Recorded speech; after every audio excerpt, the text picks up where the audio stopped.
ஒரு முறை கர்ம வீரர் காமராஜர் நேருவை சந்திக்க போயிருக்கார்.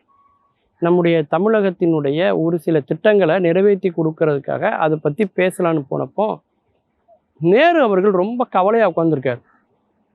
இப்படி ஒரு கவலையாக நேருவை இது வரைக்கும் காமராஜர் பார்த்ததே இல்லையா.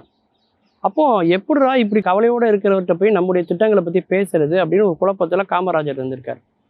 இப்போ நேருகிட்ட கேட்டிருக்கார், ஏன் ஒரு மாதிரி ரொம்ப கவலையாக இருக்கீங்க, சோகமாக இருக்கீங்க, என்ன பிரச்சனை அப்படின்னு கேட்டிருக்காரு. அப்போ அவர் சொல்லியிருக்கார், முப்படையினுடைய தலைமை தளபதியாக இருக்கக்கூடிய கேஎஸ் திம்மையாவுக்கும் இராணுவத்துறை மந்திரியாக இருக்கக்கூடிய கிருஷ்ணன் மேனன் அவர்களுக்கும் ஒத்து போகவே மாட்டேங்குது. எந்த விதமான கோப்புகளையும் இவர் அமைச்சருக்கு அனுப்புறதில்லை, மந்திரிக்கு அனுப்புறதில்ல. மந்திரியும் அவர் தலைமை தளபதியாக இருக்கிற வரைக்கும் என்னால் வேலை செய்ய முடியாதுன்னு சொல்கிறாரு. இது இராணுவம் தொடர்பானது, இந்தியாவுடைய பாதுகாப்பு தொடர்பானது. இப்படிப்பட்ட ஒரு இதில் இந்த மாதிரியான சூழல் இருக்கிறது எனக்கு ரொம்ப கவலை அளிக்குது அப்படின்னு நம்முடைய நேரு அவர்கள் சொல்லியிருக்கார்.